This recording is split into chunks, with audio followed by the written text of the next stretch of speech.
Hello everyone, welcome back to the beloved Vietnam podcast. There are mornings when we wake up to the smell of the hot sun drying on an old mat. Let me tell you what the smell of the hot sun drying is like.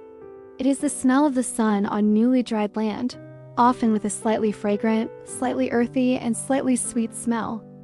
This smell often appears after rain when the land is still wet and the sun begins to shine down. This scent evokes a pleasant, cool sensation and is reminiscent of the fresh air of the countryside. That mat has been with us throughout a part of our childhood, where there is the lullaby of our mother, where there is a peaceful afternoon nap in the countryside. And have you ever wondered where the sedge mat comes from? Who is the person who spins those peaceful threads? Today, I invite you to come with me to the countryside of Nga Son, where sedge mats are not only a profession, but also a way of life, a soul woven through many generations.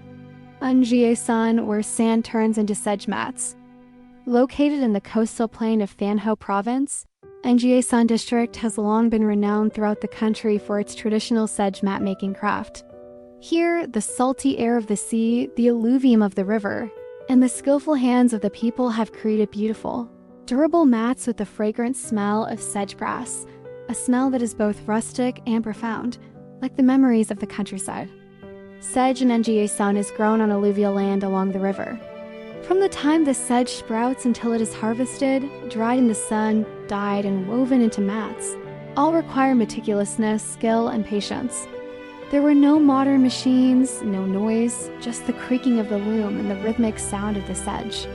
Those sounds were like a country song, resounding steadily in the morning sun and afternoon wind. Straw mat, more than just an item. In Nga Son, mats are not only used for lying down, but are also part of the Vietnamese culture.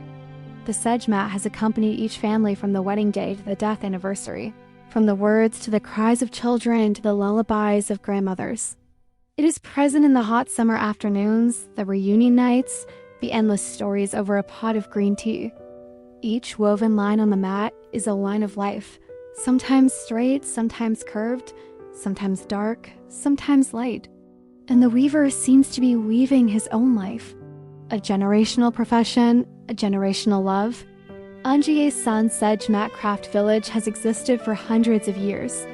Adults pass on the craft to their children.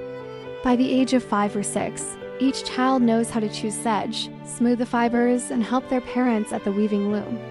Although it seemed to have been lost due to the whirlwind of urbanization, the craft of making sedge mats still lives on with the Nga Son people, like an underground stream, like a lullaby of the countryside. Nowadays, besides traditional mats, people also make many products from sedge, handbags, decorations, and even export them to European and Asian countries as a way to tell the story of their homeland in the language of soft sedge fibers. The mat, the bridge of memory.